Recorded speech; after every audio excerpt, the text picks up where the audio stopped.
Welcome to a brand new hour of CBS Sports HQ. I'm Haley Sutton. We're just 37 days out from college football kicking off, which means SEC Media Days are winding down out in Atlanta. We got the Final Four teams set to take the podium, with today's focus being Missouri, Kentucky, Arkansas, and Texas A&M. You know, a couple of these teams didn't have the best 2024, and so as we get ready for 2025, we want to talk about power rankings. The Tigers and the Aggies both finishing 5-3 in SEC play last year. And when we look at our Brandon Marcello's power rankings, they're all chasing the likes of Texas and Georgia up at the top. And again, those rankings brought to you by our Brandon Marcello. There's been some back and forth, though, when it comes to that 3 and 4 spot. Currently, LSU and Alabama being there. The odds makers may be feeling like Bama should be number 3. What you will notice, though, is that none of the teams speaking today check off on this list. Texas A&M, the biggest one. Vegas might know something when it comes to the Aggies. Are you putting your faith in the experts or in the odds makers? Let's bring in our experts to discuss about it. We've got our national champion, pride of the Alabama Crimson Tide, Damien Harris, joining us. And we've got the pride of college football in Josh Pate joining us as well.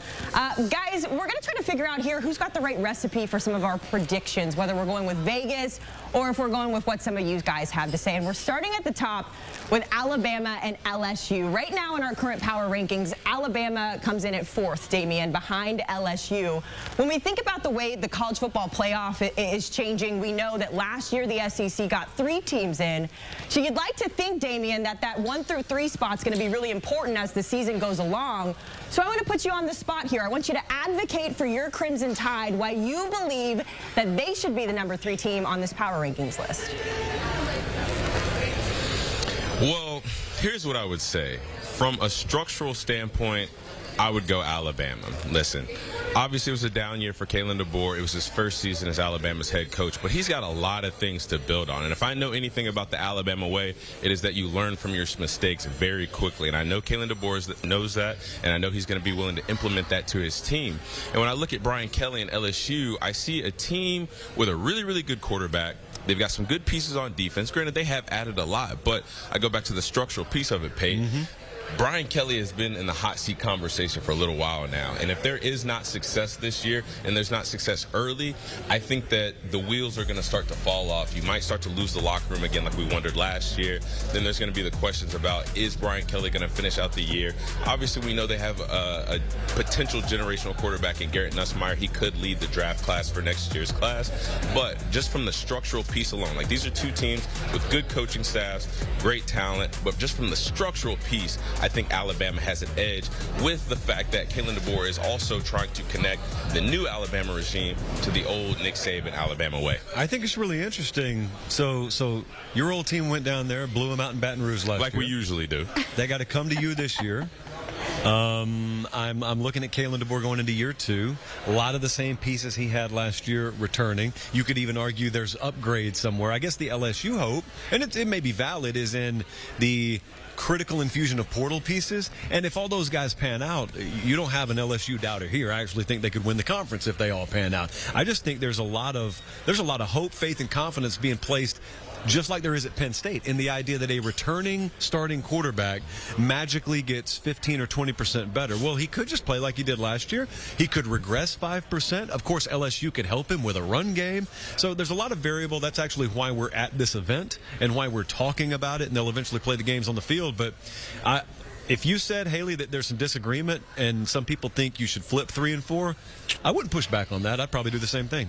Yeah, the biggest discrepancy there that we're seeing is that Vegas feels one way and our list makers feel differently, and that's kind of what we're trying to navigate in this segment, because if we look at a team like Oklahoma, we heard from them yesterday, we saw the first year in the SEC for Brent Venables. We see a guy who, Damien, to your point, on the hot seat going in. They won just 2 conference games in their first year of SEC play, and yet they come in this year at number 6 on the power rankings here. I mean, Josh, is John Mateer really making that big of an impact on this team that we see them going from the bottom of the SEC, now a top 6 team here in the power rankings?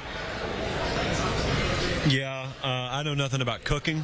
but I had a Meemaw that knew a lot about cooking. So I imagine if she were sitting here, she would say it's like missing one ingredient, but that ingredient is what brings the whole dish together. Again, I am no aficionado on the stove in the kitchen, but I think that's very similar to the setup you have at Oklahoma. Sometimes, Damien, teams have terrible records because the team was terrible.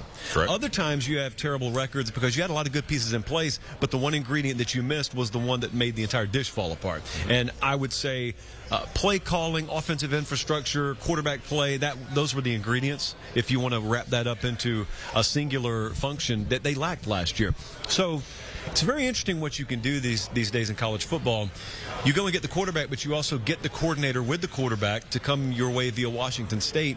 And to answer your question, Haley, yes, I think he does make that big a difference. And the biggest pushback on Oklahoma that I've heard is not so much, oh, Josh, they like the personnel. It's, oh, have you seen the schedule? So, okay, if we want to talk about strength of schedule difficulty, that's a little separate conversation. But as for the team on the field, it'll be a top 10, top 15 defensive unit. I expect a very, very improved offensive line. Yes, I think they'll be that improved to the point where they are a legitimate player in the conference race. And maybe if people aren't paying more attention, it makes them go, how did Oklahoma change so much? They don't have to change that much. They have to change one thing a lot. Well, as a kitchen aficionado myself, I will say your Meemaw is correct. Yeah. Because sometimes it is just that one ingredient, is that one thing that can change the entire dish.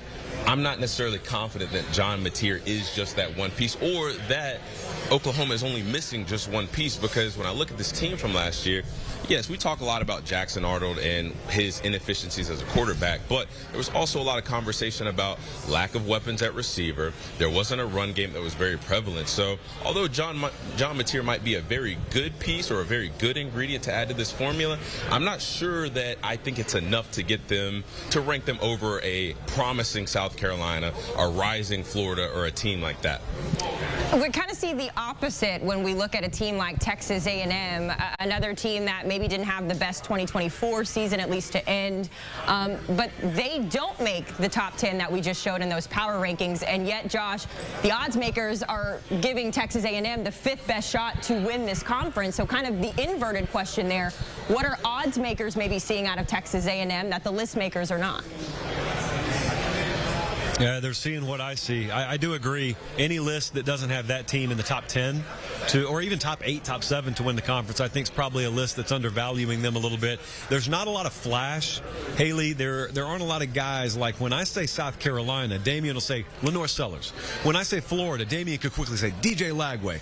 And Texas, Arch Manning. There is not that. Like Marcel's not that. Marcel Reed, not that. And so the guys that would be that are like role player types that are really, really important if you're in the locker room or you're playing on Saturdays, but it's not the headline grabber. There aren't a lot of front of the preview magazine type guys for Texas A&M. Here's what they have. They have one of the best evaluators and developers of coaching and player talent in the league in Mike Elko. Mike Elko himself is probably still a little bit anonymous as far as national exposure goes.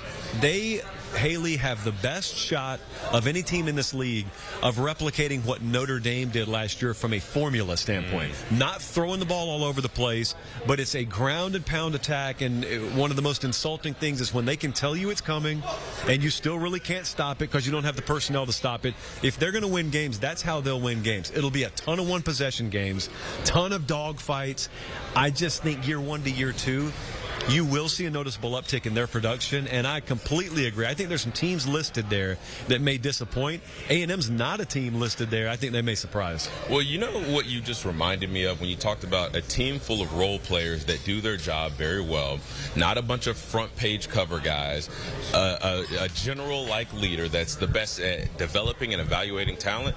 That sounded like the New England Patriots to me. That sounded like Bill Belichick, guys like Julian Edelman, guys like Dante Hightower. Don't get me wrong. They weren't just role players, but those weren't guys that you saw on the front pages of articles and magazines all the time until later in their career. So this is a team, like you said, that can be very dangerous with just the bland game, where it's just dinking and dunking it down the field, finding easy throws for Marcel Reed, getting Le'Veon Moss going in the ground game. And then again, if you have a good defense to supplement this, I don't know how you don't have this team ranked in the top 5, quite frankly.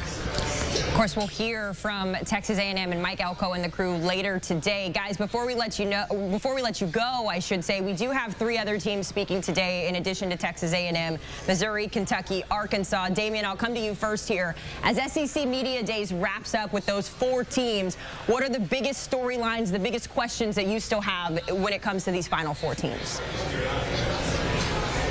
Well, I think the biggest storyline for Texas A&M is going to be how does KC Concepcion come in and help out Marcel Reed? Because, again, we can talk about, well, Marcel Reed, he's not a 3,000-yard passer, but if you have a receiver that's good at taking possession-type catches and turning those into big plays, well, that definitely helps you out. I look at this Missouri team, and I look at all the pieces that they lost on offense. You're replacing your starter quarterback, 2 NFL-type receivers. How are you going to supplement that? Well, you go out and you have the number 7 portal class. I mean, this Kentucky and Arkansas teams, I don't have a lot of great things to say about them because they do have an uphill road ahead of them. But again, this is a conference that has great players. It has great coaches. You know, we'll see what they can do, but I definitely would see the teams that are talking today outside of Texas A&M, I would see them towards the bottom tier. Haley, if Missouri gets B-level quarterback play from Bo Pribula this year, who is a guy who, in a pinch situation, won a game for Penn State last year, if they get that, all the other tumblers will fall into place. It's legitimately a team that could be in Atlanta. Shock the world out of nowhere. They got really good players. They're really, really underrated as a coaching staff, and they've got a much more navigable schedule than a lot of these big boys do. So you could make the argument they're the most intriguing team out of the top 3 or 4 in the conference because no one's talking about them, and they legitimately do have a shot to make some noise late in November. All right, just 37 days away from it all kicking off. Josh, Damien, great stuff. Enjoy the final day out there in Atlanta, and I'm sure we'll be catching up with you guys very, very soon. Make sure that you get caught up with the latest in college football by checking out the Josh Pate College Football Show every Tuesday, Thursday, and Sunday live at 8 o'clock Eastern. You can catch it on YouTube and give Josh a follow on Instagram while you're at it.